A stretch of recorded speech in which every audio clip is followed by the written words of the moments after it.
I'm Joe Brodsky, the National President of the American Wine Society. For me, this is a very proud moment, as 6 short months ago, there was a very real concern as to whether we would be able to continue the long-standing tradition of having our annual conference due to COVID gathering restrictions. Phone calls led to Zoom meetings, which led to more planning sessions. Ideas, vision, and ingenuity snowballed even though it was summer, and events began to take shape. Many dedicated longtime friends of the AWS, such as our first speaker tonight, volunteered to donate their time and energy to make this virtual conference a success. It's this type of passion and determination that sets the American Wine Society apart from all other organizations of its kind and proves that we really are number one in the world of wine. It's because of people like Diane, Katie, and David working behind the scenes right now, even as I speak, who are managing the Zoom logistics. So now, and over the next 5 days, sit back, relax, and get ready for a memorable conference.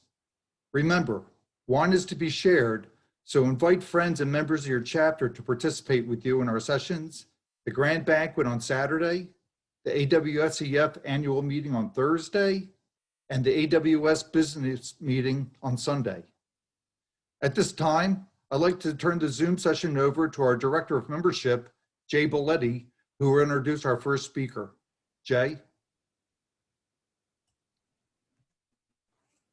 Thanks, Joe. Good evening, everybody. We wanted to kick off our first ever virtual conference with a big bang, and our first presenter is as good as they come. Plus, he's presenting my favorite wine, so I'm pretty juiced.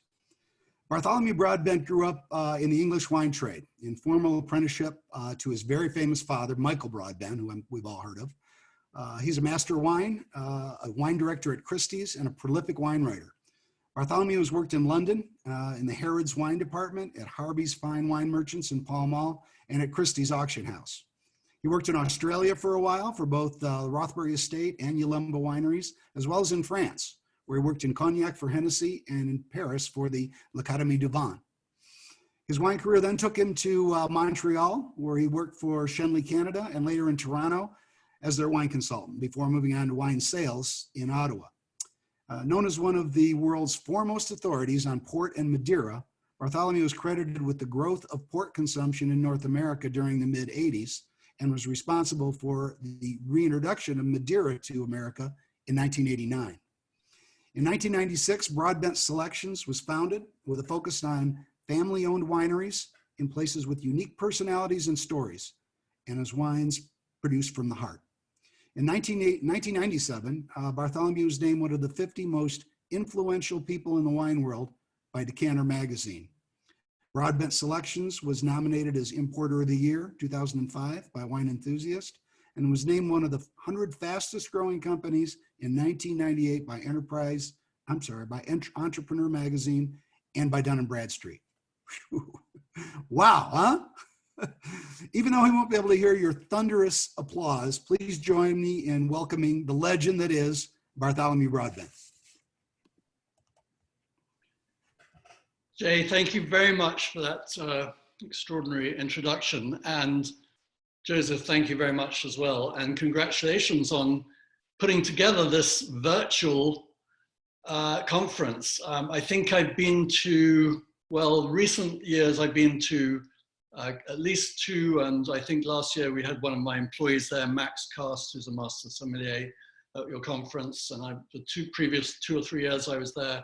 And then years and years ago, back in the 90s or 80s even, I was at your conference too. So I feel very at home here. The really sad thing is that I can't see you. And so it's really hard to get a play off the audience. And, but I invite you, there's a Q&A button at the bottom right. If you ask questions on the chat, I'm probably not going to see it because so many people have been commenting it goes too fast. But the Q&A is where you would ask a specific question to me, and I'd be happy to answer when I get to it. Tonight is a really exciting tasting. I was very happy to hear Jay say that it's his favorite wine. And Chateau Musar is the favorite wine of a lot of people around the world. There are Musar nuts everywhere. And it is my favorite wine. And I will tell you why that is significant. Because I'm just another person who drinks wine, just like all of us. But the reason it's significant is because, as Jay said, I grew up in the wine trade. My father, Michael Broadbent, who's very, very tied into the Chateau Musar story. My father's Michael Broadbent. He wrote for Decanter magazine for 433 consecutive months. He died in March of this year, on the 17th of March. On the 16th of March, we were told we couldn't travel. He died the next day, which was rather sort of annoying. And so I'm still here. I still haven't been back to England to sort things out, which is, you know, we all have sob stories, but I guess we're all lucky to have our health and be alive, and surviving is a whole story about Chateau Musar. But going back to my father, Michael Broadbent, so he wrote for Decanter and he wrote books about wine. But he also started the wine auctions for Christie's in 1966. Now, I started drinking wine every day from the age of 7 until I was sent to boarding school, and I couldn't drink wine at boarding school, but we only had a beer club, which we could join when we were 16. But obviously we stuffed beer all over the place. I used my golf bag to hide my beer cans. But anyway, I was drinking wine every day from the age of 7. Back then, I was born in 1962. Back then, the everyday wines at home were sort of 1961 Bordeaux's, 1945 Bordeaux's. And because of my father's position at Christie's, he got to taste the greatest wines in the world, and he'd bring back bottles for us to taste. And so I pretty much, at the age of 10 years old, I knew what great wine was all about. I knew what it tasted like. So let's fast forward to 1979. 1979 was in the height of the civil war in Lebanon, and the local market for wine dried up, and all the other wineries had to stop making wine. In fact, there were only 2 wineries that made wine throughout the Civil War. Actually, only one that made wine throughout the Civil War, and that was Chateau Musar. The other winery didn't make wine, but it made arak, which is something that Chateau Musar makes as well. Arak is a spirit that is very lively, and I'll show you that later. So in 1979, Serge Hochar, the famous winemaker from Chateau Musar, couldn't sell his wine, and he went to the Bristol Wine Fair in England, in southwest England, and I was being used at the Bristol Wine Fair as slave labor by my parents, which was a normal thing for them to do. At their dinner parties, I was always standing in the corner waiting to serve plates or take plates away. And at the wine fairs, I was always behind the table whilst my parents wandered off to do whatever they did, swanning around the fair. And also, every Easter holiday, my father took us to France or Austria or Germany to pack up great wine cellars, which he would then pillage and ship back to England for the wine auctions. The very best bottles we would smuggle in the boot of our car, the trunk of our car. My parents would hide the bottles underneath the dirty laundry and the children's dirty laundry. So when the customs people opened the trunk, they'd just see this pile of laundry and they wouldn't touch it. So that's how we got the best bottles through to the wine auctions. And then, so in 1979, Serge Hochar came up to my father at the Bristol Wine Fair and said, Michael, I want you to taste my wine. And my father tasted it and handed it to me and said, you've got to taste this. And I tasted it, and immediately I said, that's the best wine I've ever had in my life. And from that day onwards, I've never wavered from that. I've always said my favorite wine in the world is Chateau Musar. And that's someone who grew up drinking the great Bordeaux. So that's why it's actually got some significance that I declared this the best wine in the world.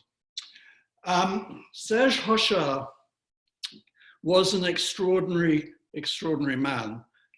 He basically, well, let's just go back a little bit. Lebanon.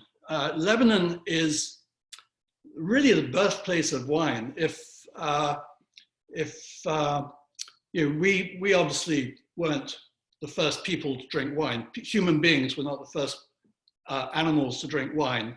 Prior to the existence of human beings, wine was being consumed by apes and birds who would pick up fermenting grapes on the ground.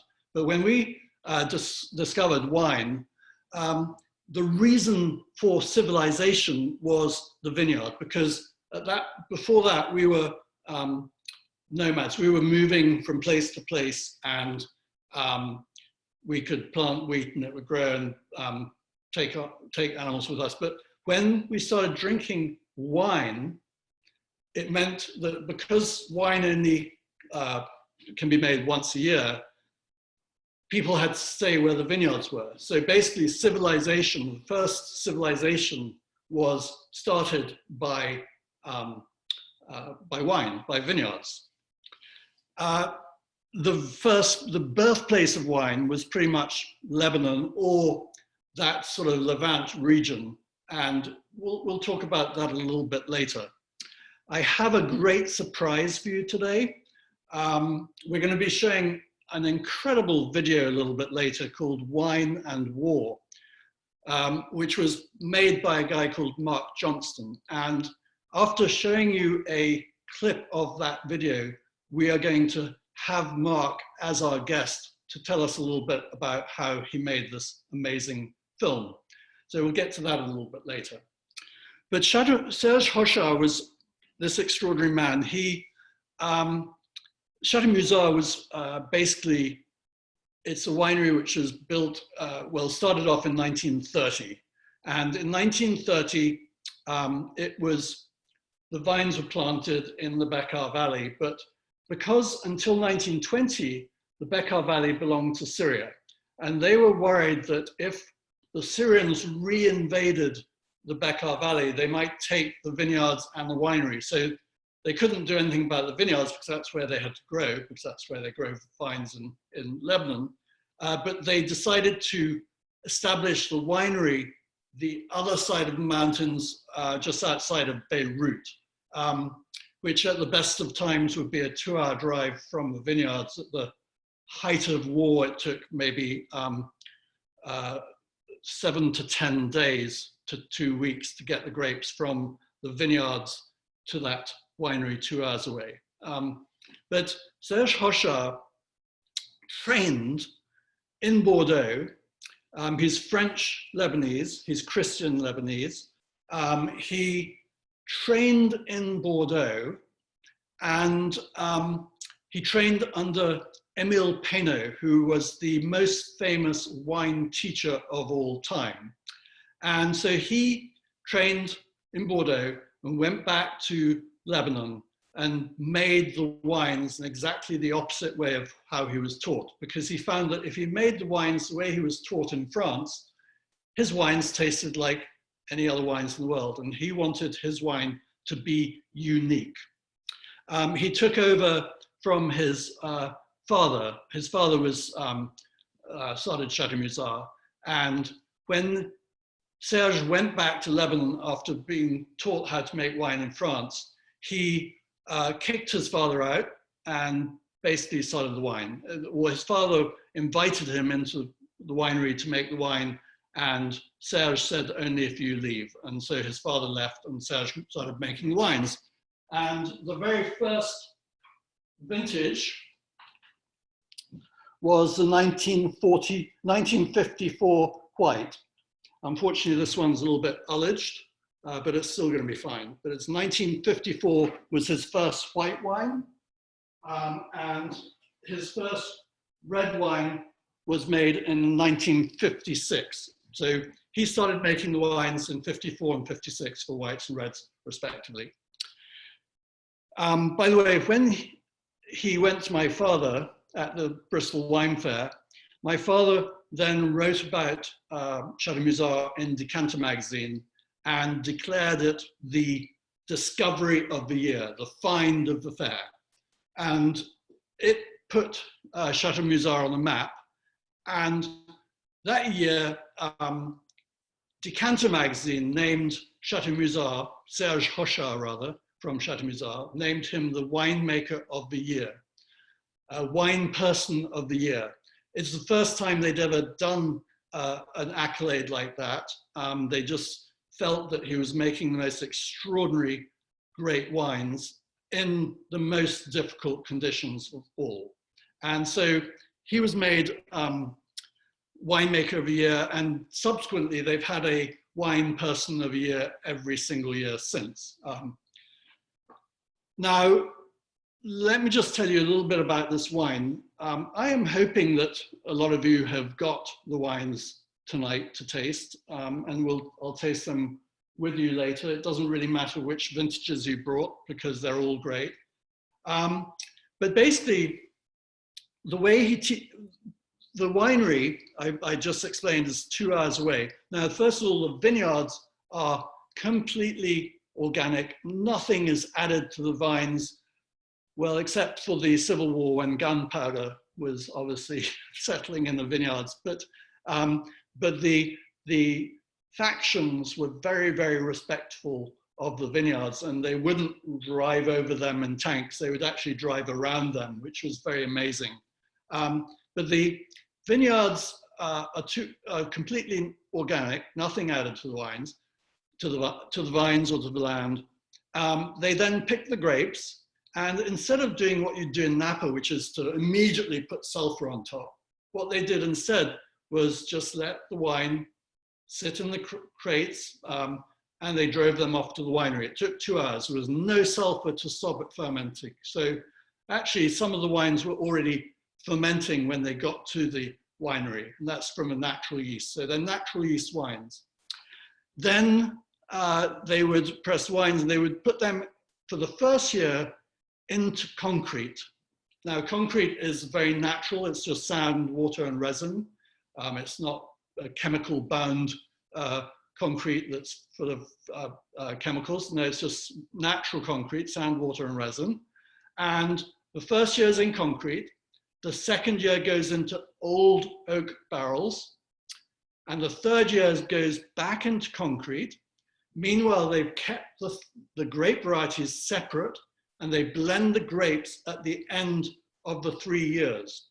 Now, with the reds, the grapes are Cinsault, Cabernet Sauvignon, and Carignan. The whites are called Merlot and Aubedet, and I'll get to that later. So the wines are then blended at the end of 3 years, after 1 year in concrete, 1 year in wood, another year in concrete, blended, bottled, and then they're not sold until they're at least 7 years of age.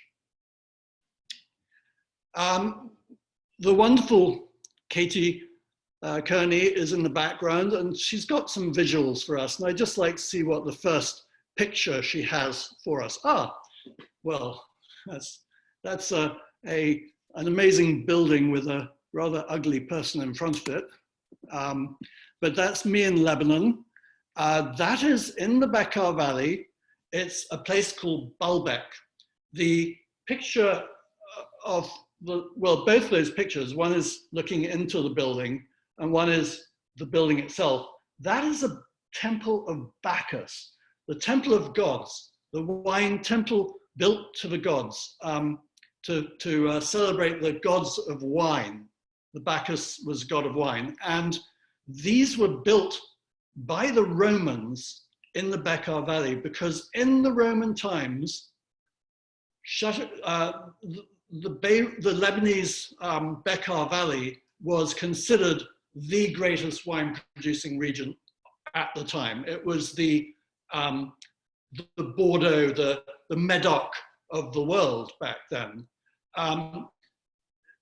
Years and years of civil war is what has really, unfortunately, destroyed that area. There are places like this is about 10 times, this area is about 10 times the size of the Greek Athenaeum. It's a fantastic place to visit because, as you can see, I'm the only one there. There are no tourists, literally no tourists there. You just walk in and you walk around these ancient ruins, and there are lots of them. It's not just that building, it's a whole vast area complex. And there's another town called Byblos, which is 17 civilizations built one on top of the other. And basically all the excavations stopped by archaeologists, stopped during the Civil War. So there's this whole area of Lebanon which has not yet been excavated, and you just wonder what's yet to be discovered. But it's slowly coming back, the excavations, but during the Civil War it had to stop. Let's just go on to the next screen. Okay, so on the left you see another view of the Temple of Bacchus, and then on the right are just some random columns of what would have been another building at some point.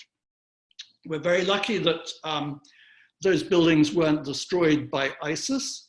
You may wonder, obviously, Beirut has gone through years and years of civil war, but in recent times, ISIS was, destroying countries all around it.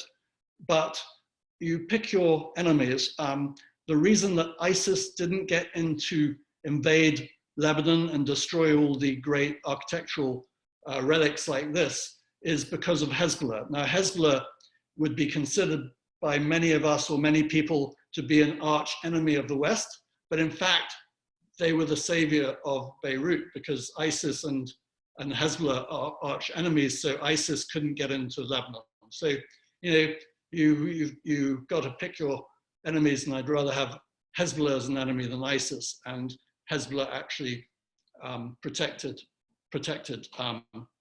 this area. But Serge Hoshar was very, very clever in that during the Civil War, the reason he was still able to make wine during the Civil War is because he made sure that he employed someone from every faction. And there was a famous vintage, for instance, 1990 vintage, where someone who worked for him came and whispered in his ears and said, the war is about to escalate, you should pick your grapes, otherwise you're not going to be able to pick them. So that year, 1990, he picked the grapes 2 weeks early, and as a result, he got them through 2 hours after he got the last grapes through. The roads were closed at midnight, and had he not picked 2 weeks early, he would have lost that vintage. So he was very clever to hire people from every faction, and because he was non-discriminatory, he didn't discriminate on who he hired. It meant people could work. People would leave him alone. They wouldn't hassle him. That said, it was incredibly dangerous. It was so dangerous that I'll give you a couple of famous stories. One is most of his family had moved back to Paris, and his brother called him from Paris, said, "Serge, it's so dangerous. You need to come back to Paris." And Serge said, "No, I've got to make the wine.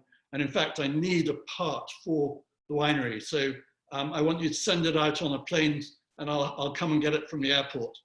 Now, getting the wine from the airport meant he had to cross the green safety zone, the magic green line. And on the way to the airport, he saw a death squad stopping cars going in the opposite direction. So he had a dilemma because the death squads tended to move from one place to another. And so he had this dilemma what do I do? Do I go back the same way and face the death squad?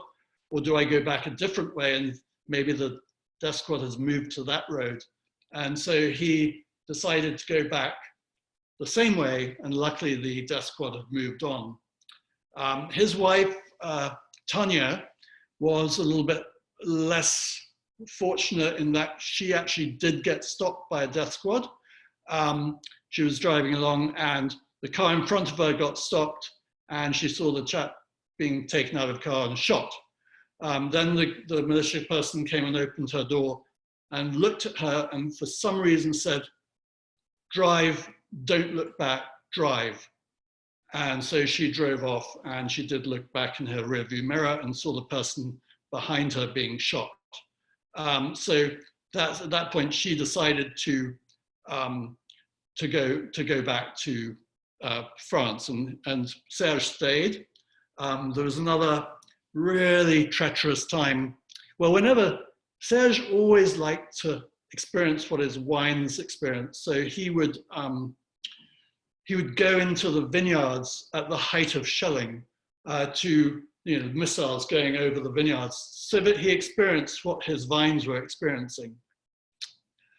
And then there was one time when he decided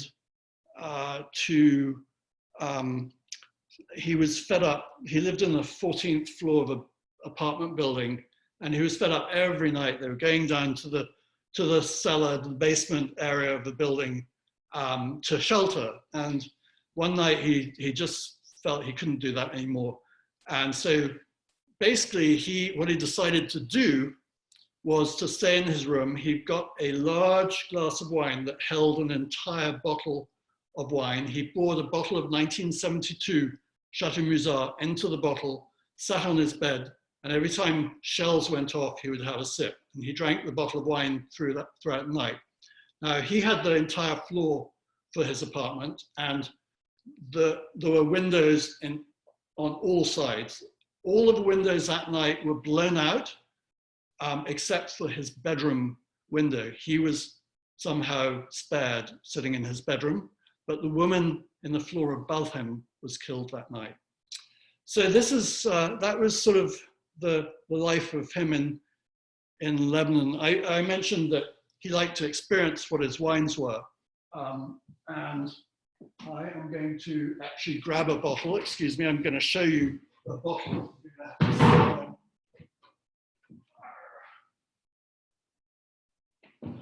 This is a really extraordinary bottle. So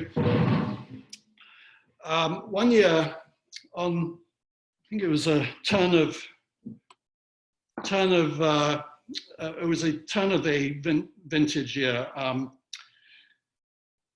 Basically, it was December 31st, going into January 1st, one year. This guy wrote to me and said, "I'm going to," this shows you how fanatic people are about Chateau Musar. Said, "I'm going to the Antarctic and I want to drink a bottle of 1967 on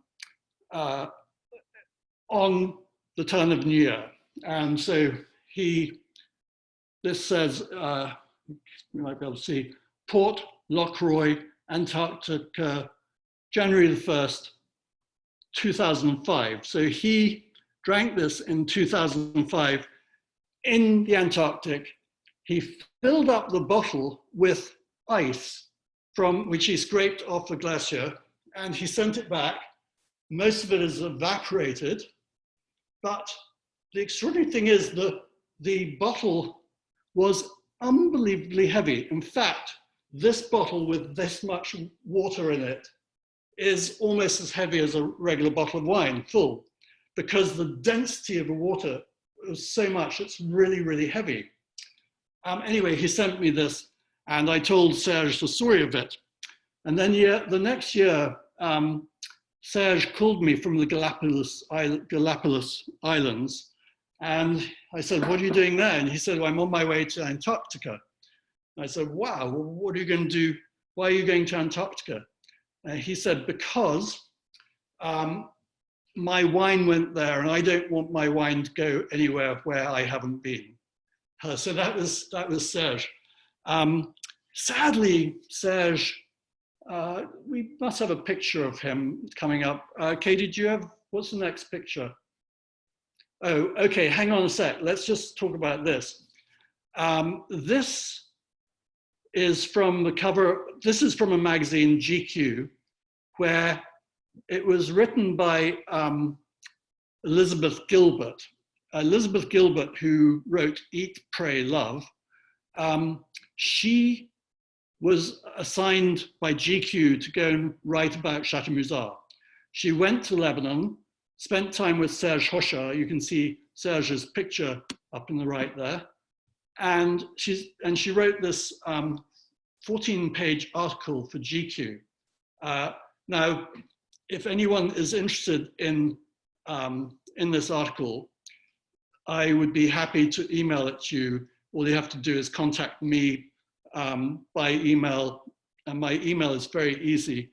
If you've got a pen, it's my first initial and last name, so B Broadbent @broadbent.com. And if you send me an email, ask for the GQ article, I will send it to you. It's a fascinating read, all about Serge Hochar and his passion and winemaking. Now let's go on to the next picture, Katie. Oh, okay, so this is a scene from the Wine and War video. Now, I wish I could show you the entire documentary, but it's an hour-and-a-half long. So sadly, we can't show you the whole thing. But this is a 3-minute clip, which I'm going to ask Katie to play in a second. And after this, we're going to have the producer come on and talk about it and talk about some of his experiences, and also tell you how you can find the entire documentary, which I'm sure after you see this clip, you're going to want to see the entire thing, because it is the most spectacular documentary. I think if he submits it to the Academy Awards or something for documentary film, I'm sure he'll get nominated. But anyway, let's play this short video, short preview of this documentary.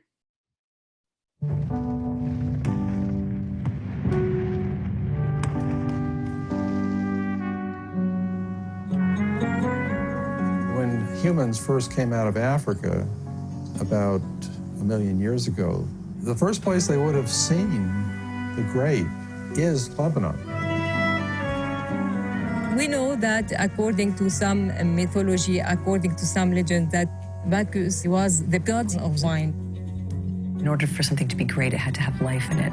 It didn't have to necessarily taste good or taste bad. It was beyond that. It was about, was this made with love? Was this made with life? Does it still contain life? Does it inspire you to life? There is no stronger wine than a wine made in a region where there is war. We live in a bad neighborhood. With Israel to the south, we've now got a war-torn Syria to our east, and even within our own society, there's a lot of conflict, there's a lot of tension, there's a lot of friction. You were very, very aware of the fact that you were entering not a current war zone, but one that could return to being a war zone at any moment. This wine is being made in a civil war. How does that work? I'd never tasted any wine like it before. It's so distinctive. And it was not Bordeaux, it was not Burgundy, it was not trying to be anything. When I look at a bottle of wine, it's just grape juice with alcohol. That is what it is. And it is everything surrounding the bottle of wine. Religion, history, philosophy, culture, civilization, movement of mankind, that pulls me into this. The great civilizations that say this is the region where you can plant grapes. This is the Bordeaux of the old world. Refugees. We are not refugees. We're adventurers. We're not refugees. All of this was about this sense of livingness, as opposed to being shut down and checked out. When you come into the presence of somebody who has rejected that formula and said, you're not the sum of your obligations, you're the sum of your senses. You're the sum of your experiences, you're the sum of your feelings. You're the sum of your interactions with other people. Let me show you how.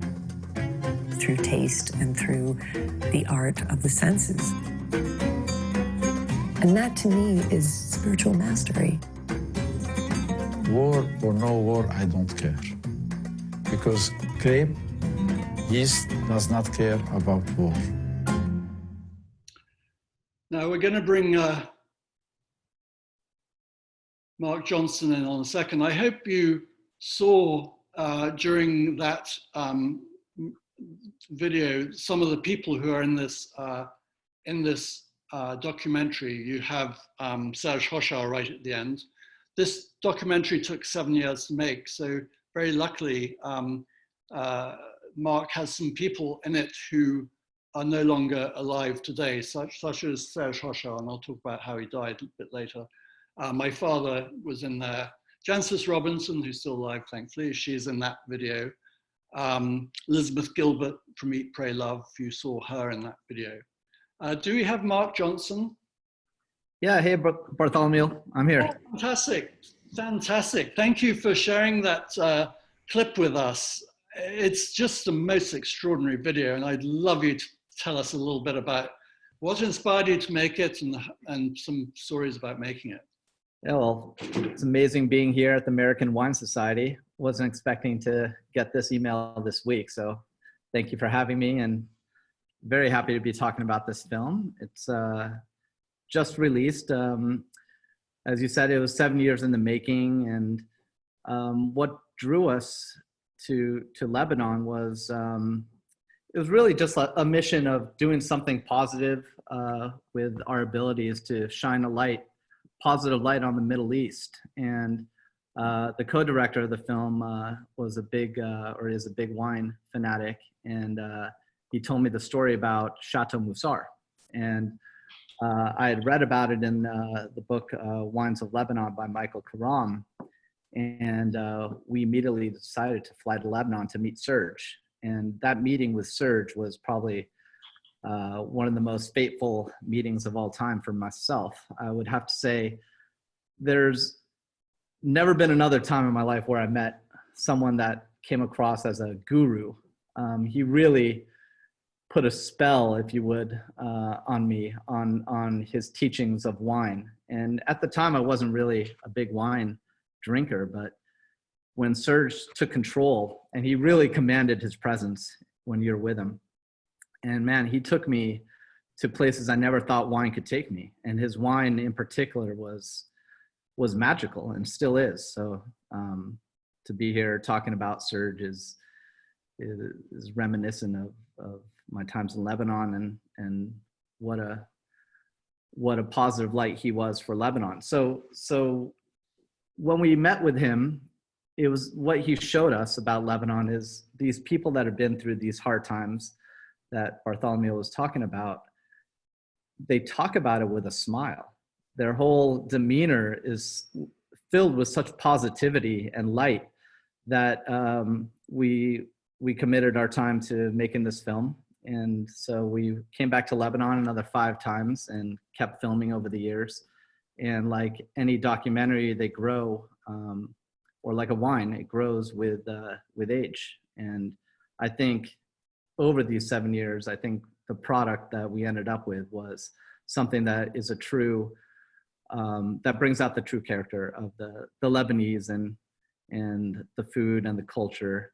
And so, yeah, very happy to be presenting it to you while you're tasting Chateau. Yeah, no, it's an extraordinary film, and you capture Serge so well. He throws you off guard, and in the beginning of a film, when you first start asking him questions, he stops you and he says, "No, that's not what," you know, he takes you off in different directions, and that impact he had on you, I saw that time and time again in extraordinary ways. There's Randall Graham from, one day Serge Hochar was in New York for the New York Wine Experience, and Randall Graham took the red-eye flight from California to meet Serge in the morning and they talked all day, and then Randall Graham flew back that same day. And the topic of discussion was hexagonal vineyards. Just the most bizarre sort of thing. And Serge would talk about wine, but without ever talking about wine. And it was riveting. Yeah, that's totally right. He would control the conversation and steer it away from wine and talk. He would want to know about you, about what you've had for dinner, where you've been in life. But it was not about the wine. It was about life. Yeah. When you sit in a seminar with him, if someone makes a mistake of asking him the percentage of grapes in his wine, he would target people in tastings, and they would feel so small and embarrassed. But by the end, they absolutely loved the guy, and he was just, yeah, he just had a profound impact on people. I think the author of Eat, Pray, Love, Elizabeth Gilbert, who you have in your film, there are some moments in there where she talks about him and his profound impact on her as well. And I hope everyone here sees that that documentary. And how can they see it? So we've opened it up prematurely to raise money for Lebanon. The August 4th blast decimated half of Lebanon, the area where most of the Christian live in Ostrofia, where Serge Tartare and his family live. And so we felt compelled to throw up the film on our website, which is wineandwar.com. Pretty easy to remember. And all proceeds are going to a charity called Chateau, which is giving much needed medical care to children without insurance that were affected in the blast. So it's available now. And then in about a month from now, we're taking it down, and we have a sales agent. And so now we're taking the traditional route of festival and distribution. And right now, if someone wants to watch it, it's what, $14 or something? Or it's $12. $12. Yeah. $12. And I tell you, it was the best $12 I've spent this year. It's just a remarkable $12. And to know that it's going to charity is wonderful. Hey, Mark, are you able to stick around? Yeah. Yeah, no, this is fascinating. Yeah, good, because I'm not gonna, we were going to just have you come in for this and leave, but I'd love you to stick around, and I might ask you some things later on, or you might even want to. But I'm going to just go to a couple of questions because you brought up the explosion. Charles Hall had a question. Besides the COVID shutdown, did the explosion in Beirut port area disrupt the distribution of the wines? The extraordinary thing is, we had 2 containers of wine at the port waiting to be shipped out. And they were somehow, remarkably, they were behind this massive structure that didn't get destroyed. And we have the wines. So it's just a remarkable bit of luck. But yes, the port was shut down for a couple of weeks. There is another port that they could use. So it was, but then also there's one winery that's featured in your film where their whole office was destroyed. I can't remember which winery that was. It's Chateau Musar and Chateau Bartholomew. Yeah. And then this at Chateau Musar, unfortunately, I don't know if you know this, but Serge Hochar's sister, or Marc Hochar's aunt, she was killed in the blast, sadly. So yeah, it did temporarily give us a scare about the distribution of wines, but in fact, it's it's not. After that explosion, we decided as a company, my company Broadbent Selections is the importer for Chateau Musar. And by the way, my website is broadbent.com. And we decided that we would donate a percentage of proceeds to a charity, a reliable charity that Chateau Musar recommended us donate to, one that's not corrupt. So that its proceeds are going to help Lebanon after this explosion. So until the end of the year, all of our sales are contributing to this. I'm just going to go to a couple of other questions. In fact, Gasper Genovese, I suppose. Gasper, he said, is the fact that he does not sulfur the reason I find Musar wine tastes like they have a touch of oxidation? Well, yes. So this is really interesting. Chateau Musar is not protected against oxidation. And that is why Chateau Musar has this phenomenal ability to stay open once it's been opened. Serge used to say to everyone who was opening the white Chateau Musar, he'd say, now pour yourself a taste of the Chateau Musar white blanc, and then keep the bottle for a month and have a little glass every night and see how it evolves. This year, a book came out. I think Katie's going to show a picture of that later on. A book came out published by the Académie du Vin Library.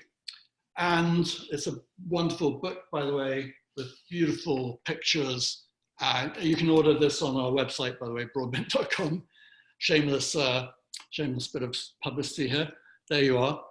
And for this book, they asked Stephen Spurrier, Jancis Robinson, and myself to write tasting notes about certain wines. So they asked me to write the notes for, I think it was 13 white vintages and probably about 9 red vintages.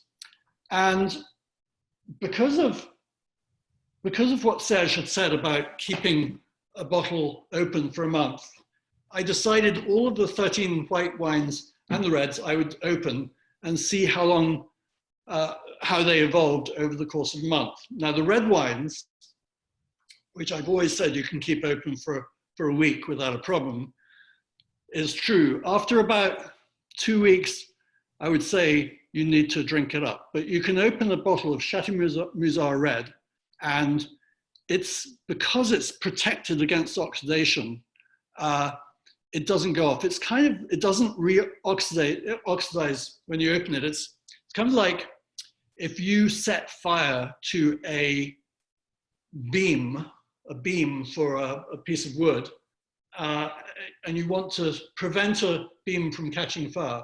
If you set it on fire once, you char it, it's burnt. It's very difficult to reignite a piece of wood that has already been burnt. And that's kind of like, Chateau Musar is already slightly oxidized, so it doesn't oxidize easily. It's developed this natural defense against oxidation. Now, fascinatingly, with the white wines, I kept them, I smelt them every day for a month, and then I was getting a bit tired of doing that, so I stopped, but I kept them open. And what I did was I poured a glass about this, initially, the day I tasted them for the notes for this book, I poured this much in a glass, and I left it with, with something like, basically, I left it like that. I left a top on each glass. Actually, I think I did it like that. And I left it for a month, and every day, so not only was the bottle open, but the glass was left. And every day, I smell it and see how it evolved. And after a month, it was just getting more and more amazing.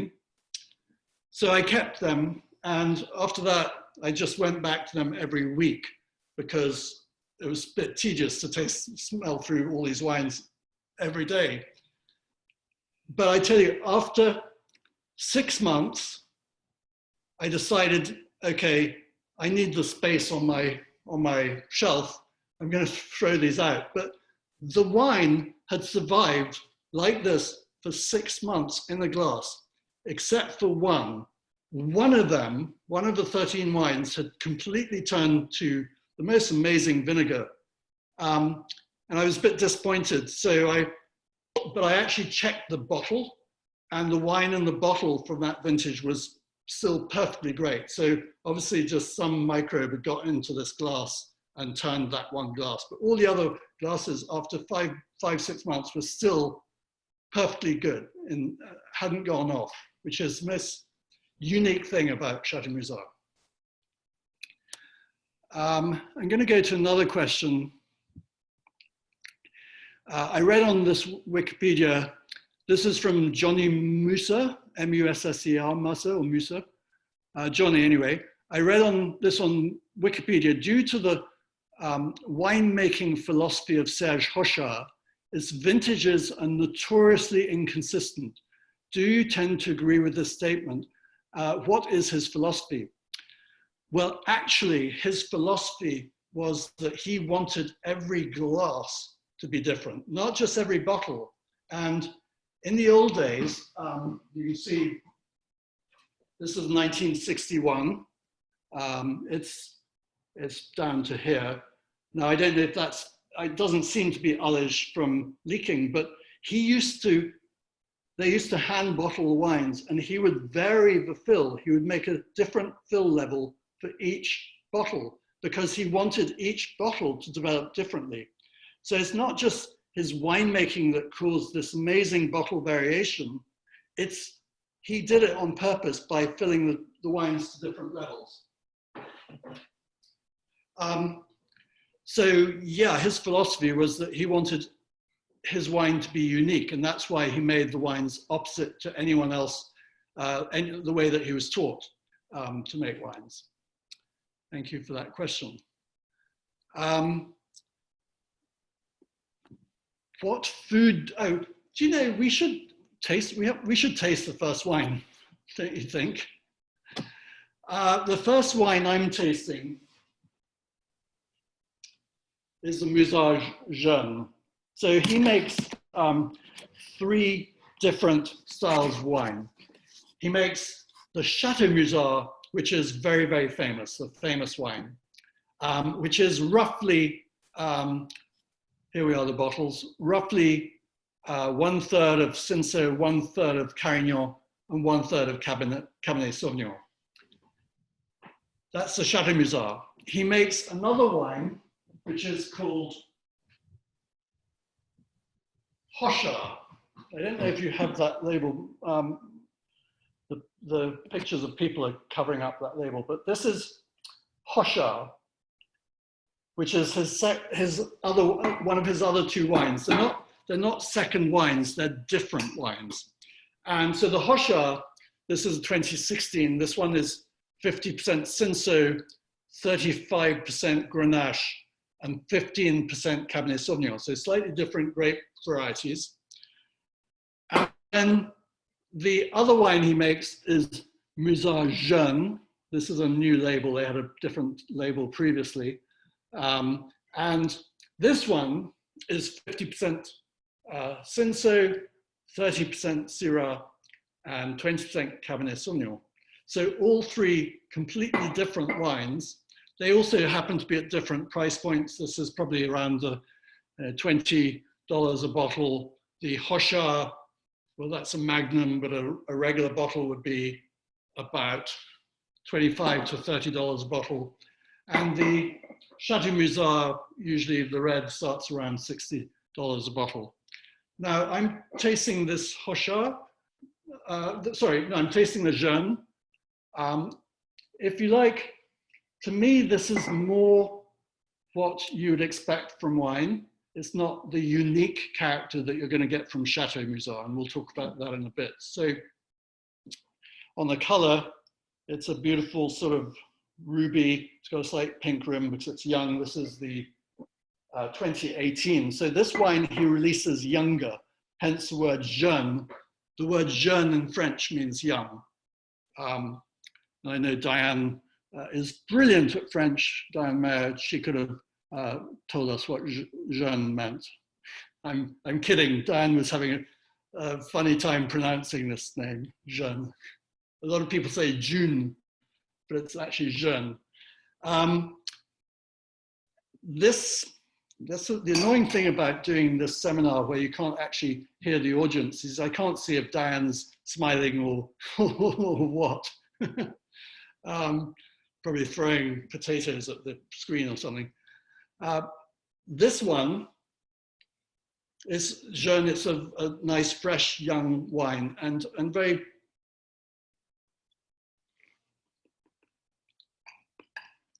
it's got tremendous acidity, and acidity is so important in wine. It's one of the essential qualities that you need to age a wine. These wines are not in-your-face California-style wines. This one has plenty of fruit, but it's not over-extracted, not over-intense, not over alcoholic. In fact, this is only 13.5% alcohol. Very important that, because I'm not much of a water drinker, so I need to drink my wine and I need to make sure that it's compatible with the evolution of my brain.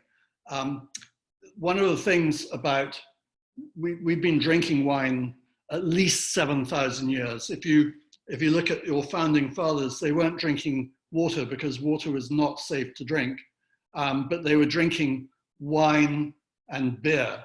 And back then, most wine was 12% alcohol or less. So the reason that maybe Diane and I could sit down, share a bottle of wine over dinner and not get drunk when it's 12% alcohol is because of evolution. Our brains are used to drinking 12% wines. And the trouble is, in the past 25 years around the world, but also in America, the wines have suddenly shot up in alcohol levels. So now we're finding wines up to 15, even 16% alcohol because there are artificial yeasts which allow them to ferment even higher, but natural yeast dies at about 16% alcohol. So the thing is, wine evolution has evolved to go higher in alcohol, but our brains haven't evolved that quickly. So if we shared a bottle of wine that's 15% alcohol, we're going to get 2/3 of the way down and we're going to be very drunk. Just to give you an idea of how important alcohol levels are, if I drank an entire bottle of wine that's 12.5% alcohol, and then Mark drank an entire bottle of wine that's 15% alcohol, the difference in alcohol content that he consumed over what I consumed is equivalent to about 3 vodka tonics.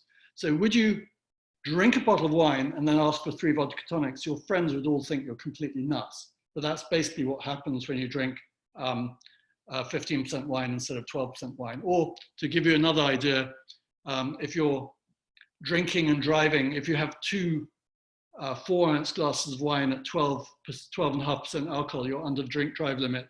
2 4-ounce glasses at 14.5% alcohol, you're over the drink drive limit. So alcohol levels to me are pretty important. Now, where have we got to? Let's take another look at some questions. What food do you suggest having with each of these wines? That's a really good question. Now, if any of you, and this was from Bill Pastor, sorry, Pastor or Pastor, I Pastor. Bill, thanks for your question. If any of you have been to a Lebanese restaurant in America, you've seen a fairly broad variety of foods that come out all at once. That's about 5% of what you'd actually find in Lebanon itself. One of my favorite dishes last time I was there, which was for Serge Hochar's funeral, went to a restaurant and we had 3 servings of lamb tartare, each prepared a different way. So now if you're at a table for 4 people in an American restaurant, it's a table where you have basically enough room for 4 people to sit around and the food comes in front of you. If you're gonna have lunch or dinner in a restaurant in Lebanon for 4 people, you will probably have a table 2 to 3 times that size, because they bring out so much food all at once that that basically you need that space for all that food, because you're eating it all these different flavors. So the thing about Chateau Musar is it has evolved and adapted to go with the cuisine of Lebanon, which is a remarkable array of flavors all at once. That is to say that it goes with pretty much everything. In fact, the red Mizar goes perfectly well with salmon. It goes perfectly well with steak. It goes with pretty much all foods you can think of. The white Mizar thinks it's a red wine. It's actually better served at room temperature. It's better served with red meats. It's actually behaves just like a red wine. So someone just, Eleanor Phillips, could you repeat the names of grapes in the Chateau Musar Blanc and in the red grapes, red wines? So in the, so red wines, Carignan, Cinsault, and Cabernet Sauvignon. The white wine is Obadiah, and Merwa. Obadiah and Merwa are unique varieties, and by unique, I mean literally unique. When Jancis Robinson was writing her book about, the big book about grape varieties, and they were doing DNA testing on vines, they found that every single grape variety in the world was connected to some other grape variety. So Riesling was connected to something else. Cabernet Sauvignon was connected to something else, except for the 2 varieties in Lebanon, Merwa and Obadiah. And Merwa and Obadiah were not even connected to each other, but they were not, there's no DNA match to any other grape varieties that they've discovered around the world. So they are unique wines. Can we just see the next picture, because I need to get back on track where what I'm supposed to talk about next. Here's Katie sharing the screen. Oh, there's a wonderful picture of Serge. So Serge Hochar, he, as I said, started making wines, whites in 54 and reds in 56. He loved his cigars. This is a picture I took of him in his house in Lebanon. And he is insistent that you never flick off the ash into an ashtray. You want to smoke the cigar until the ash falls off, if it's going to, or in that case, it just doesn't fall off. So he keeps the cigar burning until it just, I love that picture. It's just really funny of him. Sadly, he died about 4 or 5 years ago. He was going out, he went to Acapulco with all his family to celebrate his 70th birthday.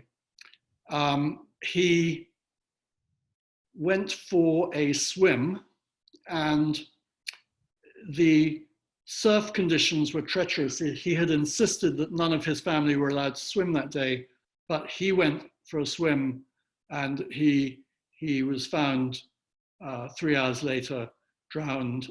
So he'd been ripped out by a tide or something. He drowned and in Mexico, which is tragic. But in some ways, it's probably the way he would have wanted to go. He was taken by nature. He survived all these years of war, and then in the end, he was taken by nature. Mark, do you remember which year that was that he died? Yeah, it was 2015. 2015, so 5 years ago. Yeah. Yeah, so yes, same year my mother died, actually. Very, very tragic. I think we should taste the second one. I hope we've all tasted this Musar Jeune. If you haven't got it, you should go and buy it. It's very easy to find our wines around the States. Obviously, you can just go to Wine Searcher and find them, but Chateau Musar is pretty much sold in every single state. And there are people who have fanatics. Another story of a fanatic group up in near Bar Harbor, Maine.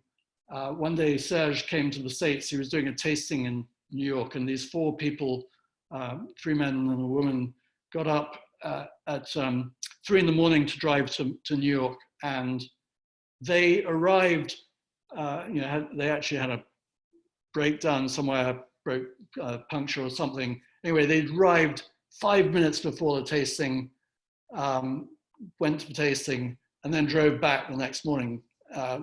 So people really are incredibly fanatic about this wine. The next wine we're going to have,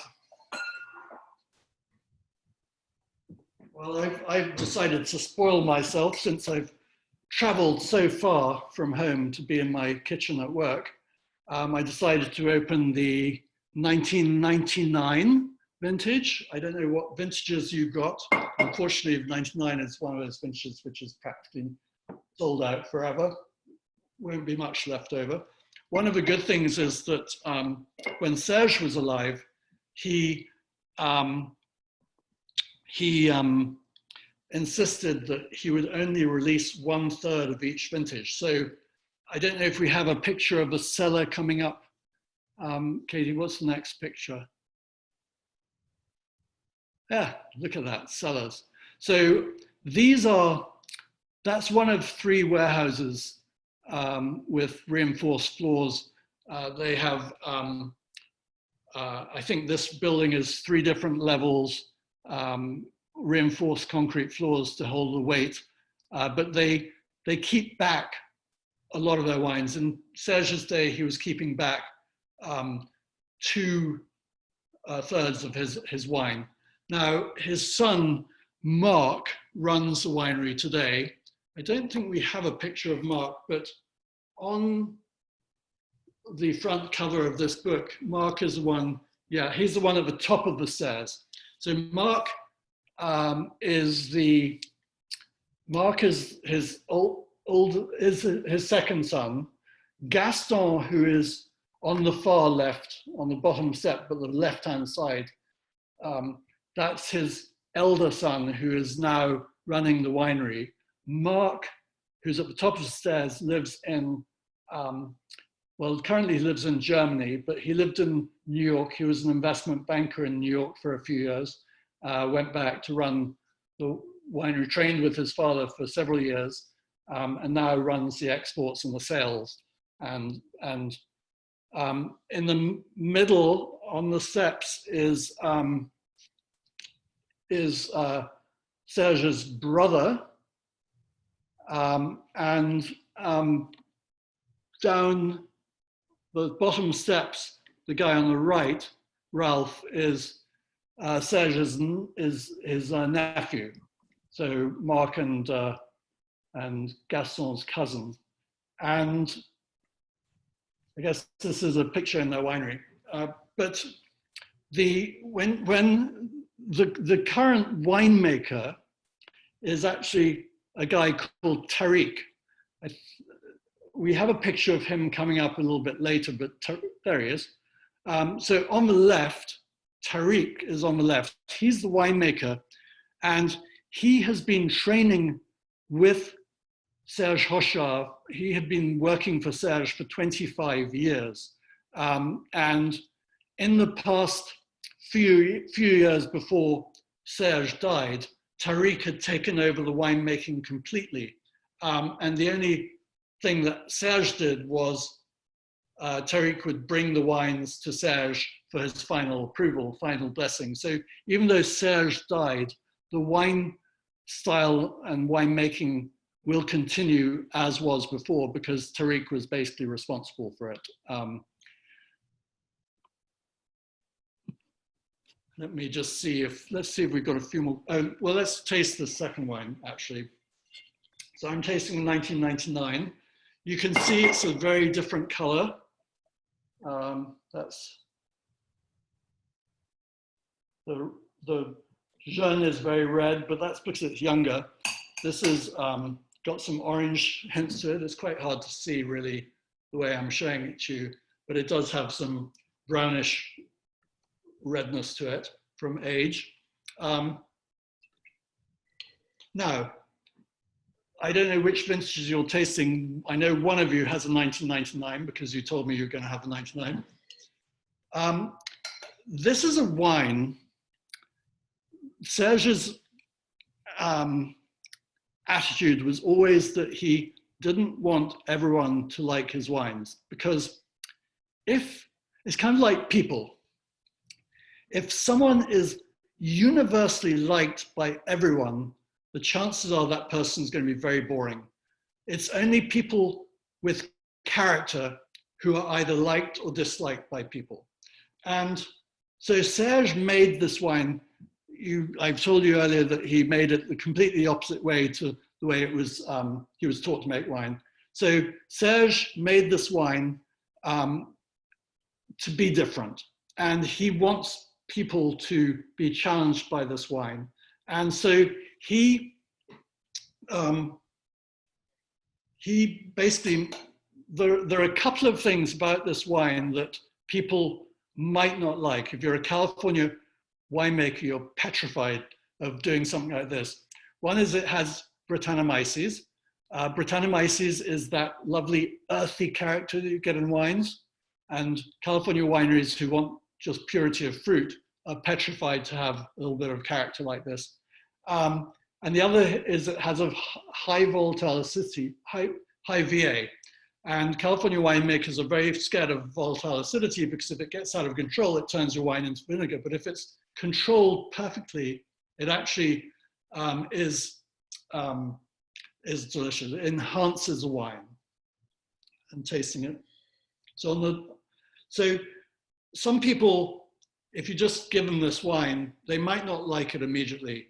But if you tell the story of how it's supposed to be different, and it's a wine made for the brain, then people will, if you prep people on this wine, most people will end up loving it. But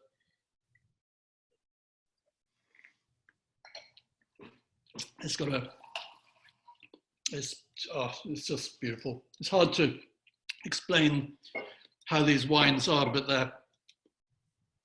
they're long, they've got good acidity, they've got beautiful, unique flavors of earthiness. And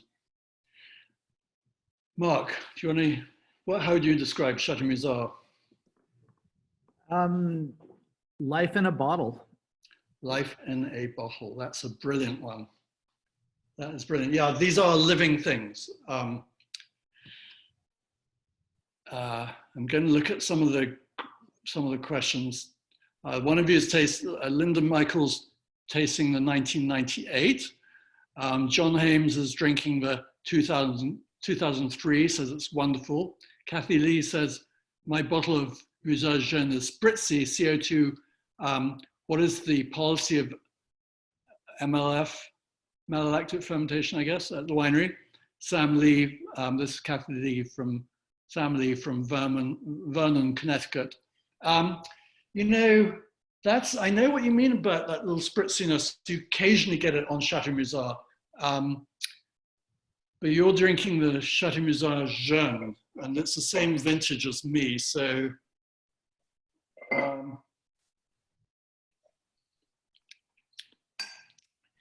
it's I can see what you're talking about, that spritziness, but I think it's actually liveliness, not spritziness.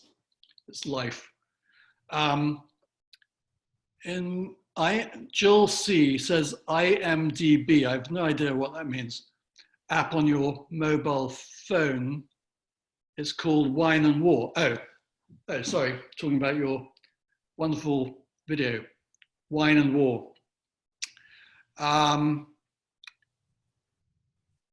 Diane is going to answer this question live. Oh, sorry, Diane. Cheryl and Dennis Cassidy, are Mizar vineyards dry farmed or irrigated? As far as I know, they're dry farmed because they don't add anything to the vineyards. Karen Kemp says, I was unaware of this event in the port. Would you tell us more? Well, so about, what was it, a month ago, Mark, the explosion? It was on August 4th at like, I think 6:08 p.m. On August 4th at 6:08 p.m., there was a massive, massive explosion. In fact, it's the biggest explosion that's ever taken place in the world, apart from Hiroshima and Nagasaki nuclear war bombs. And this was not a terror attack. It was an accident. Basically, what do you call it? Ammonium nitrate. Yeah, ammonium nitrate was on a ship many years ago and docked in, no one would take it, so it docked in Beirut, and they left it there, and they didn't have, it was a really dilapidated boat. So eventually they put it into, they had to unload this ammonium nitrate into a warehouse on the port, and they were supposed to do something with it, but because of various conditions of war and politics, this stuff just sat in the warehouse for years and years and years, and eventually it just exploded, and it was an accident, and it was massive. Like 200 or 300 people died. Thousands, hundreds of thousands are homeless. It destroyed half of Beirut. 10 kilometers away, the buildings in glass, in the windows in the houses 10 kilometers away broke. They were smashed. So anything near the port was completely incinerated. That's right, I remember now. Thanks for telling us more. Okay, Karen Kemp, you're welcome. Linda Michaels, 1998, lovely mushroom, earthy on the nose. That's perfect. Almost tastes bacon, raisin, long finish, thinking medium acidity and tannins. Yes, all of that is perfect descriptions. Tannins would be obviously natural tannins from skins of grapes and stalks, because they don't have any oak aging except for 1 year, the second year in neutral old oak. Anxious to hear about the wines. What is the grape of the white wine? Obadiah Murrah, Pat V.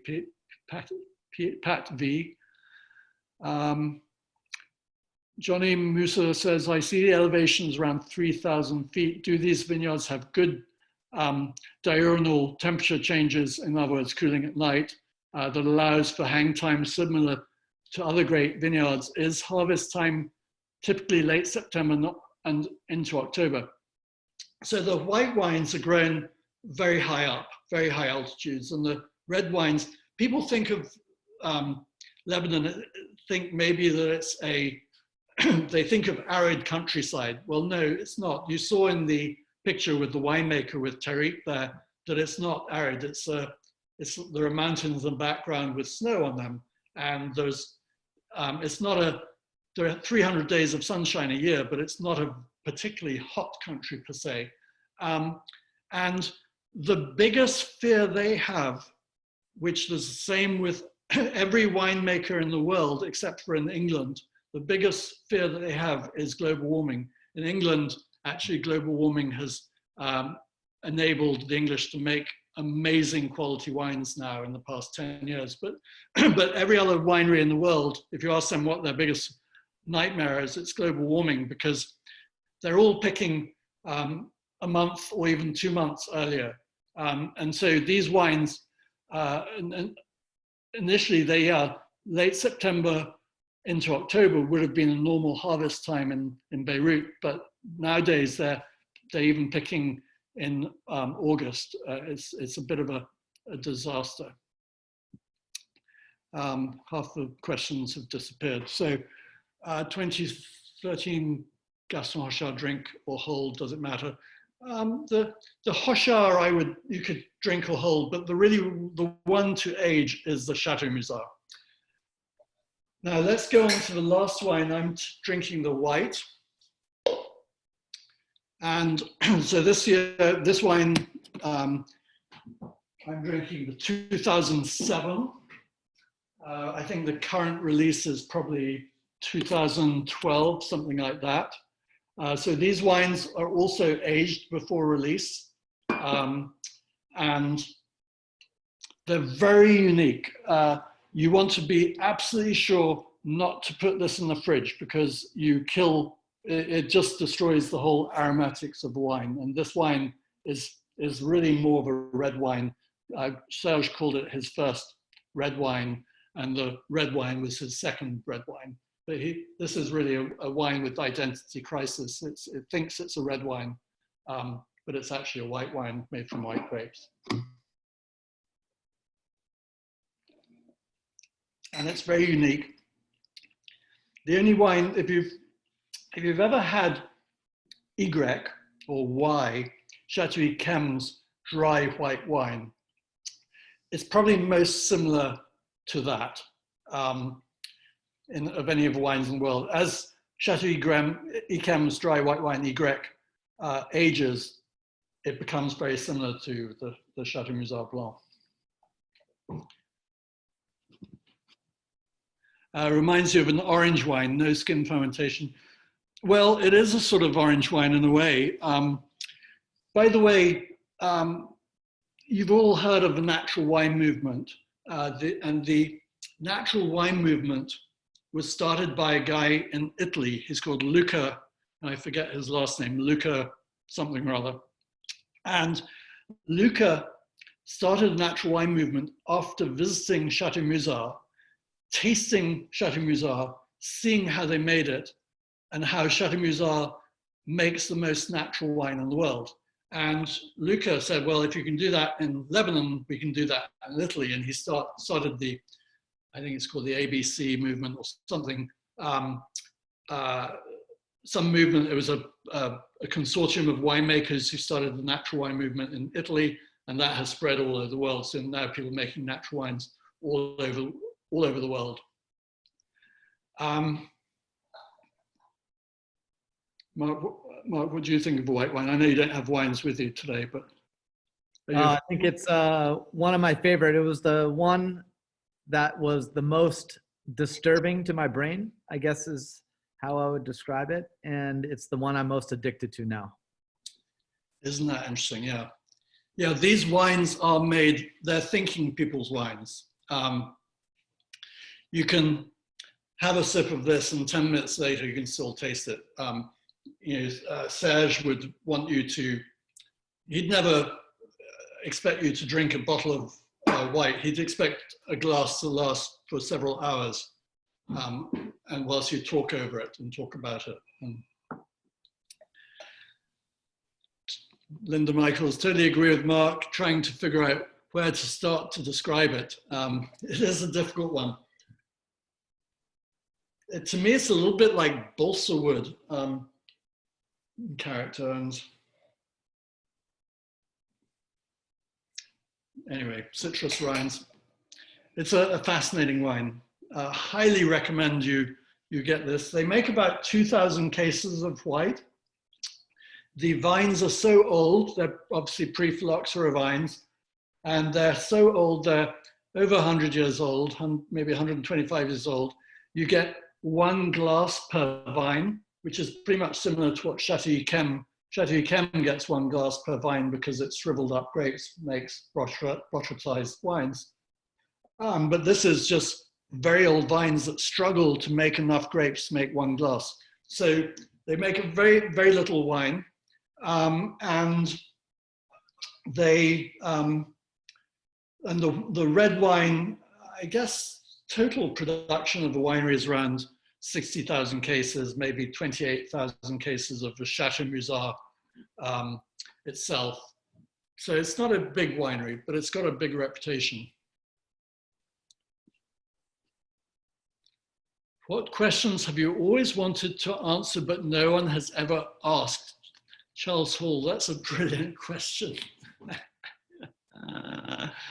It's a brilliant question. I have to think about that one though. Michael Chiodori, thank you. The slow food Giancarlo De Luca, slow food. But I don't think, I'm not sure Luca, that's the same Luca, I'm not sure it is actually. Luca Gargano, I think was. Okay, yeah, it's probably in this great book, Chateau Musar. By the way, so in this book actually, oh, wonderful picture of Serge Hachette. So it's got, every vintage it has notes on every vintage. Some of them were written by my father as well. It's so Jancis, Stephen Sparrow, Jancis Robinson, myself, and some of the older ones, my father, because my father, when he put out his book, Michael Broadbent's vintage wine book, he had an entire chapter on Chateau Musar. It was one of only 3 wineries in the world which had its own chapter. So the other ones were Vega Sicilia and Mascassac. I'm sure I could go on talking for hours. It's been an hour and a half already. I noticed some people are leaving because they probably got to go and have dinner or it's getting late. So if there are any other questions, I love that one, Charles Hall, I love that question. What have you always wanted to answer but no one has ever asked? I don't know. The things that jump to mind are too personal to talk about. Are Obadiah Merwa considered old world or new world? Well, you know, Chateau Musar is about the most old world wine you'll ever taste. It is old world in style. This is from Paul Lefevre. It is the ultimate old world wine, I would say, Chateau Musar. There's nothing, no one would put Lebanon in the new world. Right, any other questions? I think there's a lot of stuff going on chat. Mark, where do you get next with film? Going next with the film. So we have a sales agent, like I mentioned, and the purpose of the sales agent is to navigate the film festival market and distributors globally. So I think that process will take something like 6 months, 4 to 6 months. So we'll wait and see. We're going to leave up the film on wineandwar.com for probably for the rest of this month, and just try and raise as much as we can before the year's out to help out those in Lebanon. Pat TV, so apparently PATV, apparently we all had different vintages. Our white was musty and definitely oxidized. Yes, that's possible, but it's not off. It's the way it is. And if I would suggest you keep that wine, keep it open for a month and taste it every day. It's going to evolve. It's going to become great. If it's not, maybe you opened it too soon, too quickly. It's just, you know, it's been shut off in a bottle and suddenly it's exposed to oxygen. It's like a fish out of water. It's going to start suffering until it gets used to it. But yeah, it's that's a great thing about this wine is it's what you taste now is not what you're going to taste in an hour or in 3 hours or in 3 weeks. The wine will change every day. And so if you think it's not what you want to taste, if you don't like it today, try it in a few days, it'll change and it'll be totally different. So apparently a lot of questions were on the chat, not in the Q&A. So I apologize if I've missed a lot of people's questions, but I think you've got a good idea of Chateau Musar. I really encourage you to rent the film Wine and War, watch that, and buy this book, Chateau Musar. And if you want, I can sign the book or whatever. But anyway, I think we'll turn it back to Diane. I want to thank Mark very much for joining us tonight. He was only asked yesterday or today or something. And so I appreciate you being available last minute. Thank you very much. It was my honor. Thank you. And I do want to thank Katie for behind the scenes. I don't know if any other pictures we missed, but Katie's done a great job showing pictures. I think we got them all. You did get them all. Well done, Katie. And Diane, thanks so much. Sorry for picking your French on you. And Joseph and Jay. Very welcome, Bartholomew, and thank you so much for putting this presentation on. It was thoroughly enjoyable. It was very, very wonderful. Well, it was, Bartholomew. Thank you. Great, great as always. Always do a spectacular job. Sorry, Joe. Go ahead, Jay. And Mark, it was a treat. I was just going to say, Bartholomew, great as always. Thank you very much. I'm the only one you're going to see clapping right now, but there are hundreds more behind me. So thank you very much for kicking off our virtual conference in a big way. We really appreciate it. And I think you sold a lot of wine tonight, my friend. Oh, good. I hope so. I know that I sold you some more. You've probably got a cellar full of it already, but you've never got enough, have you? Right. Well, thanks again, and good night, gentlemen. Thanks, Mark, for sticking around with us. Absolutely. Yeah, thank you so much. Thanks everyone for participating. Sorry if I didn't see all the questions in chat, but there are hundreds of comments and things in there. But the Q&A is where you should be putting questions in future. There are some more Q&A ones. Should I just check? And Bartholomew, I was managing the chat and it was all compliments. They did move the questions to Q&A, so I can tell you that chat is full of wonderful compliments and thank yous. Oh, thank you so much. Thank you. Diane, if I could, can I just add that tomorrow night there are more festivities planned for the next couple of days. So keep your self planned. Tomorrow night's the AWSEF, and the grand banquet is on Saturday night, and the annual business meeting is on Sunday. So there's more things going on all week. Please try to attend as many as you can. One question for you, Mark, is would you ever put this on Netflix? Absolutely. I think that's our ultimate goal, Hulu or Netflix. So.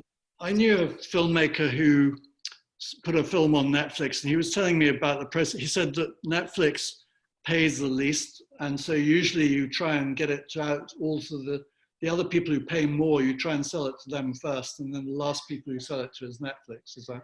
I think that's exactly the strategy. Exactly. But ultimately, it's about eyeballs and like I said, painting a positive light on the Middle East and Lebanon. So hopefully we are successful in that mission. Great. And hopefully we'll be all together next year in person. All right, well, I'm gonna stick you to that now, all right? I've got this on recording, so. Well, thank you again. Thank you, AWS members. Find your guests. Cheers to all of you. Look forward to a wonderful week. Look forward to seeing everybody tomorrow, and have a wonderful night. Thank you. Bye. Bye.